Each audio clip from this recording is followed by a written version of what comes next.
अस्सलामुअलैकुम नाजरीन, मैं आपका मेज़बान तौशीफ भट्ट और आप देख रहे हैं जेके दास्तान।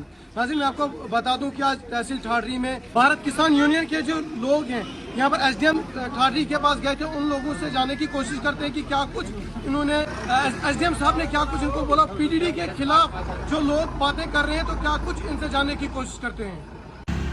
आज की जो भारत किसान यूनियन की मीटिंग थी किस रिलेटेड थी और पीडीडी डिपार्टमेंट के खिलाफ क्या कुछ एसडीएम साहब ने बोला आपको? देखिए जनाब, आपको बखूबी मालूम है कि जम्मू कश्मीर में पूरे जम्मू कश्मीर में स्मार्ट मीटर को लाया जा रहा है और कई जगहों पे स्मार्ट मीटर के खिलाफ आवाज उठाई जा रही है। इसी सिलसिले में आज हमने अपना डेपुटेशन एसडीएम साहब को दिया और एसडीएम साहब को देकर हमने उनसे ये रिक्वेस्ट की कि इसको आप फौरी तौर पर आगे एक्शन करें, क्योंकि स्मार्ट मीटर की जरूरत वहाँ पे होती है जहाँ पे बड़े बड़े अदारे, जहाँ पे बड़ी बड़ी फैक्ट्रियाँ होती है। तो हमारे यहाँ पे स्मार्ट मीटर की कोई जरूरत नहीं है, क्योंकि आपको बखूबी मालूम है यहाँ पे किसान लोग, मजदूरदार तबका है जो कि इतना किराया अफोर्ड नहीं कर सकता है। इसलिए हम अपनी सरकार, वक्त के CM chief minister Omar Abdullah साहब से भी और अपने डीसी साहब से भी, अपने एलजी साहब, पूरी एडमिनिस्ट्रेशन को ये आगाह करते हैं कि हमें स्मार्ट मीटर की जरूरत नहीं है। यहाँ पे पूरी आवाम, इस पूरी जितनी भी आवाम है वो इस स्मार्ट मीटर को नहीं चाहती है। और इसी सिलसिले में आपको बखूबी मालूम है कि पीडीडी डिपार्टमेंट जो है वो काफी नाइंसाफी कर रहा है। जैसे हमारे यहाँ पे विवेक शर्मा नाम के जेई है, उनको जब भी कोई फोन करता है वो फोन काट देते हैं। अगर 10, 15, 20 फोन भी करे वो उठाते नहीं है और ब्लैकलिस्ट नंबर करते हैं। हम अपनी वक्त के डीसी साहब से ये रिक्वेस्ट करते हैं, क्योंकि ठाठरी में बहुत, जैसे आप 1994 से आप देखते चलो कि ठाठरी में हर वक्त जो भी आज से पहले लीडर बने उन्होंने ठाठरी को, चनाब वैली को इग्नोर मारा और इस बार भी यही हो रहा है।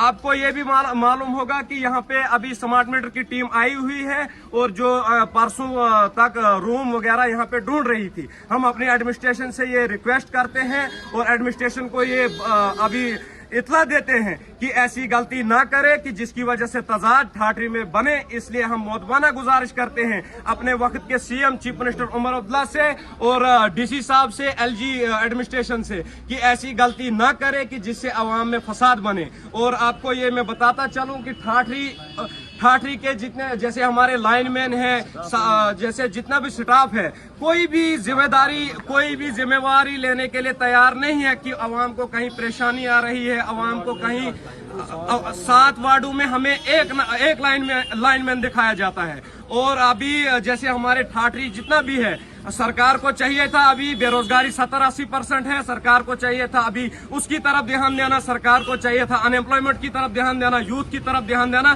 कि जबकि सरकार अभी गरीब मजलूम अवाम पे स्मार्ट मीटर फेंक रही है। इसलिए हम अपने एडमिनिस्ट्रेशन से ये रिक्वेस्ट करते हैं कि हम ये नागवारा करते हैं। और बाकी हमारे साथी कुछ और भी बोलने वाले हैं, इनसे भी सुनिए ख्याल। तो मोमिन साहब, आप बता दें कि ये जो स्मार्ट मीटर तहसील ठाठरी में लगने जा रहे हैं, ये ऐसा बताया जा रहा है कि हर जगह, जैसे किश्तवाड़ में देखा जा रहा है, किश्तवाड़ में भी स्मार्ट मीटर लगाए जा रहे हैं।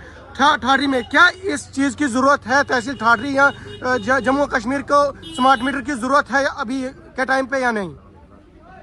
जनाब, जरूरत थी गरीब को गरीबी की सतह से ऊपर उठाने की, लेकिन सरकार उसकी तरफ कभी देखेगी नहीं। क्यों? गरीब को तो हमेशा गरीब ही रहना है। गरीब है, मजदूर है, परेशान है, इसकी तरफ सरकार नहीं देखेगी। हम देखते चले आ रहे हैं कि 2014 से लेकर आज तक जिस तरह से भी गरीब को परेशान किया जाना चाहिए था और जितना भी किया जाना चाहिए था, उसमें इतना बड़ा सोने पे सुहागा लगाया है कि इस वक्त में गरीब बेचारा मारा जा रहा है। ये जितने यहाँ खड़े हैं ना मौजूद, इन सब से पूछो कि तुम्हारे पास बाजार में आने के लिए चंदा था, ये किराया था, उनके पास किराया भी मौजूद नहीं है, लेकिन मजबूर हैं, किसी न किसी मजबूरी ने उनको बाजार में लाया है, वो बाजार में आ गए हैं। अब बाजार में जो लोग बैठे हुए हैं उनके ऊपर जीएसटी है, टैक्स की मार है, उसके अलावा जनाब दुकानें किराए पे हैं, ऊपर से स्मार्ट मीटर लगेगा, उनकी कमर तो टूट गई बेचारों की। सारा कुछ तो सरकार लूट के ले जा रही है, उनके जेब में क्या बचा? अब जब स्मार्ट मीटर लगेंगे उसकी वजह से जो है ये सारी की सारी मार, महंगाई बढ़ेगी ना, उसकी वजह से मार पड़ेगी इस गरीब को। ये गरीब तो गया दुनिया से। आज खुदकुशी की तादाद क्यों बढ़ती जा रही है? सरकार इसकी तरफ तवज्जो नहीं देगी और निज़ाम ये माना जा रहा है कि जनाब सूरत हाल बड़ी गंभीर है, स्मार्ट मीटर सिर्फ ठाठरी में नहीं, जहां भी लगाए जा रहे हैं हम उसकी मजम्मत करते हैं और पीडीडी महकमे को लेकर हम सरकार, उमर अब्दुल्ला साहब की सरकार से, एनसी सरकार से निवेदन करते हैं कि इस पर खुसूसी तौर पर शिकंजा कसना चाहिए। और आपने ये बात कही थी कि हम बिजली आपको फ्री देंगे। कहाँ है वो बिजली? वो फ्री बिजली कहाँ है? कहते हैं कि 200 यूनिट हम देंगे, लेकिन अभी तक तो कोई ऐलान नहीं हुआ। अब गरीब मारा जा रहा है, गरीब परेशान है, इसकी तरफ कोई तवज्जो नहीं देगा। मैं सरकार से निवेदन करता हूं, गुजारिश करता हूं कि आपको इन गरीबों की तरफ अगर तवज्जो देना है तो आपको सबसे पहले स्मार्ट मीटर को रोकना होगा। अगर स्मार्ट मीटर नहीं रुकेगा तो गरीब मारा जाएगा और गरीब खुदकुशी करेगा, और उसकी जिम्मेदार फिर कौन हुआ? मैं सरकार से गुजारिश करता हूँ, एलजी इंतजामिया से भी गुजारिश करता हूँ और उमर अब्दुल्ला जी से भी गुजारिश करता हूँ कि आप इन गरीबों की तरफ तवज्जो दें। अगर आपने तवज्जो नहीं दी और ये गरीब मारे गए, कल आपका गुरेबान पकड़ने के लिए ये गरीब मैदान में आएगा। जब भी कभी इलेक्शन होगा, गरीब मैदान में आ जाएगा, फिर गुरेबान पकड़ेगा। गुजारिश है आपसे कि आप गरीबों की तरफ खास तौर पे तवज्जो दीजिए।